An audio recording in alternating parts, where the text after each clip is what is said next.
Hey guys, welcome back. MTG Moxman here. Hope you're all having an awesome day. Hope you brought me nachos and cheese.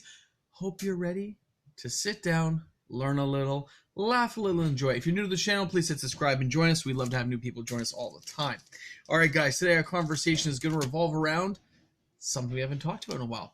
I actually have not brought this up since 2019, early on. It's in one of my old videos, but I've been tracking it for a long time, and it's a little surprising. So, what we have here is a beautiful box of Fate Reforged. We can see it. Now, this box did not get lots of play when it came out. After Khans of Tarkir, Dragons of Tarkir, right? Now, Khans was awesome. It had a lot going for it. But Dragons did not. It wasn't a great set. I wasn't very fond of it either. And then they brought out Fate Reforged. Now, Fate Reforged does have fetch lands. It has fetch lands in here, between 2 and 3 generally per box. But what most people remember is Ugin the Spirit Dragon. It's the only time he's been out, guys. This is the only box you can find him in. Okay? So, if you ain't got a box of these, you don't even have a shot, which is kind of scary. Now, that first box there with the rip one, the first one was $88.50 when I bought it. The last time I bought a Fate Reforged box was, this one says what, $117. So, and that was about a year apart when I bought these two, so that's about a $30, $40 difference. Now they're closing on $200. Now, Ugin is quite big in Pioneer right now. He's doing quite well. His price, I told you guys when I sold my last big allotment of Ugins, I sold I think 4. They were $85 each I got, which was $95 and traded. It was quite high. I picked a good time to trade them in. It started tanking after that. But it was on the rise, and it is on the rise again, boys and girls. It is climbing again. A few dips and turns, of course, but it's going up. Okay, it's not in the 50s range anymore. It's right up into the mid 60s again and working its way higher. And there are several reasons for this. Let's not forget, it's a colorless planeswalker. Yeah, he's 8, but he's colorless. And with the mana ramp we've seen in the last couple of sets, that is very attainable by turn 5 and 6. Very attainable. And unlike some cards, he is still a game-ending card. He just nukes things, man. He's awesome. Let's remember that. Okay? He's earned the respect of people for a reason. Colorless artifacts, colorless planeswalkers, they all do well, and they tend to carry well. So you think of Karn. Karn has been reprinting. Karn Liberated. He has been reprinted. He is an amazing card because he pumps up so fast, but he can be eliminated. You know, there's ways of working around his defaults and defects. Ugin's a little harder to get around, especially by that point in the game. You probably have some setup done. You know, it's a couple turns. I mean, you know, you're gonna get Karn out a little bit earlier, but he's still an amazing card. But in the case of Ugin, when we're looking at him, you're looking at what he affects in the game, what formats he's being played in, and what he can do for you in the game. He has a lot going for him, guys. We all knew this before. Number 1, he's not been reprinted yet. That's scary enough right there. Number 2, when they did War of the Spark, they brought out a different version of Ugin. So they have no need to reprint him right now for any copyright reasons or anything to keep the fans interested. He's already there. The only people who want him reprinted are those who don't have copies of him. Now, I have a couple of play sets around. Plus, I had the extra ones, and I have some of the promo ones from back in the day. But I'm not sitting on a large allotment myself. I cashed in the extras I wanted to cash in, and I'm keeping the rest for personal purposes. I want to have some around in case I use them in decks, or in case, you know, I miss something and they go up to like $500, then I can cash in. Just saying. Most people did not do that, and Fate Reforged was not that widely open or well received, just like Dragons of Tarkir. Khans went fine, it kind of went downhill from there. But later on, people would say, oh, the only good card is Ugin. He's the only great card in there. People forget there's fetches. I think there's also, what, Monastery Mentor, and I think there's a couple others now people kind of forget about, and you don't think about all the time. And those are all still semi-valuable cards. And, of course, none of them are, like, this set's from what we're looking at here. Sorry, I got a lie in here. So this is 2015. This is already 5 years old. Isn't that scary to think about? 5 years ago, I remember being at these pre-releases for Khans, for Dragons, for Fate Reforged. 5 years. And we're in February, so actually it's 5 years and a bit now, isn't it? Starting to work our way toward, like, it starts getting kind of eerie when you see stuff like Khans of Tarkir and them going up, and you realize if Ugin hasn't been reprinted, and if he doesn't get a reprint soon, he's going to go higher. And it'll inch everything up, causing the boxes to rise. Now, that doesn't mean it's going to happen, but it can happen. And if a lot of players are using it, it will happen. And I've just been noticing a little bit of him being sold here and there and picking up as people pick up 1 or 2 copies, maybe finishing a play set, right? Commander deck here and there. It's just one of those things you're like, something to think about for the future. So maybe if you don't have a play set, maybe that's the time to grab it, right? Maybe that's the time you say, I think I'm going to get myself a set. Pardon me, I'm looking for something here as I'm working through. I think it's this one. Hold on.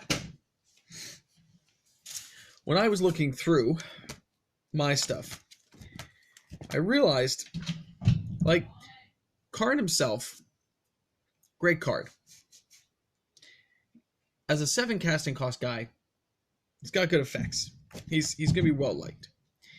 When you compare him to, say, Khan, Scion of Urza, though, I'd rather have an Urza. Lower casting cost, easy to get out, good effects. Now, when we look at...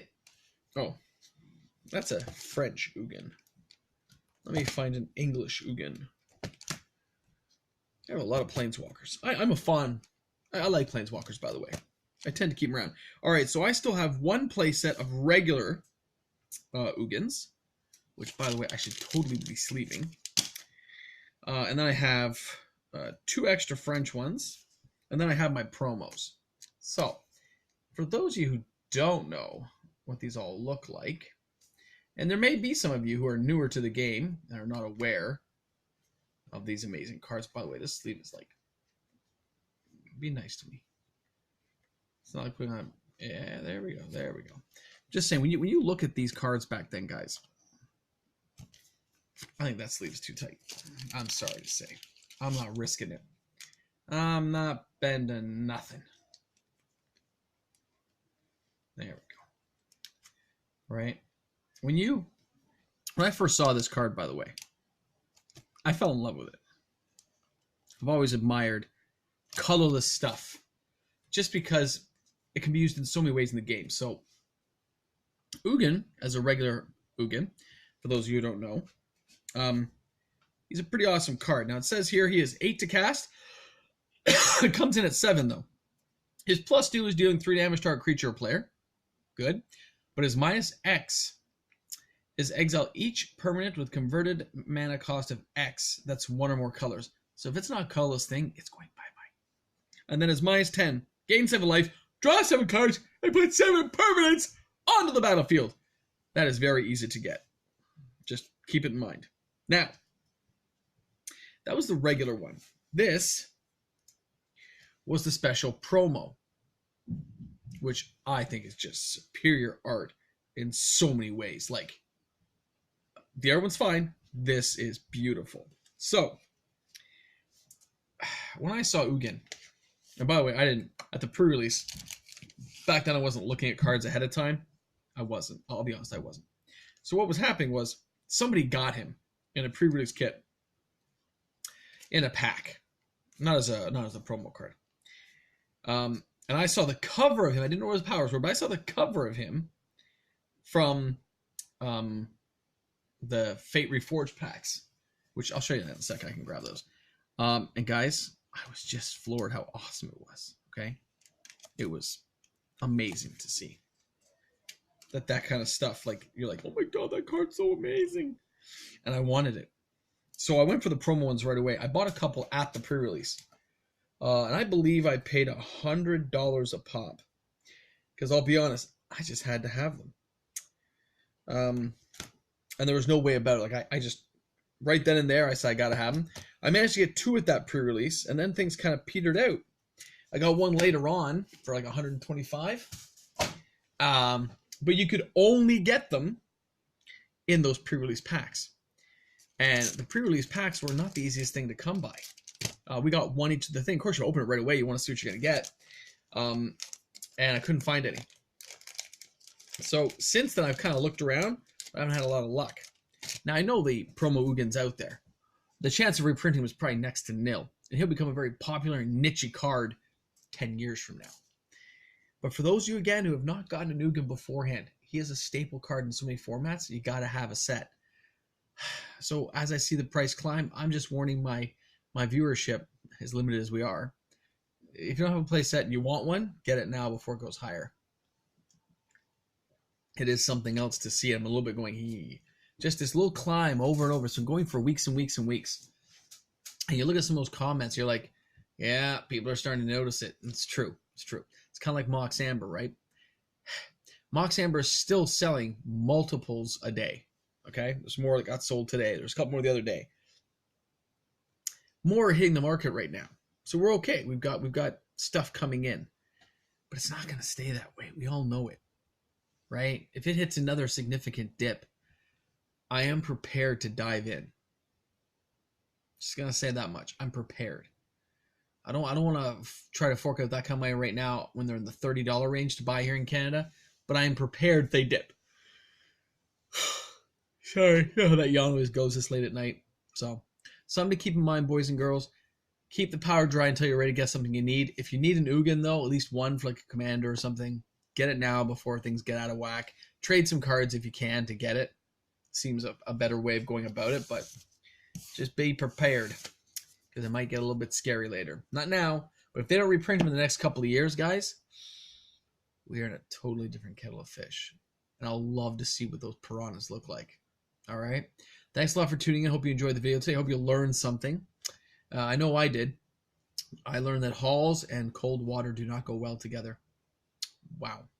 All right, guys. Thanks a lot for tuning in. MTG Moxman. I'm out of here. Not chosen. Gee.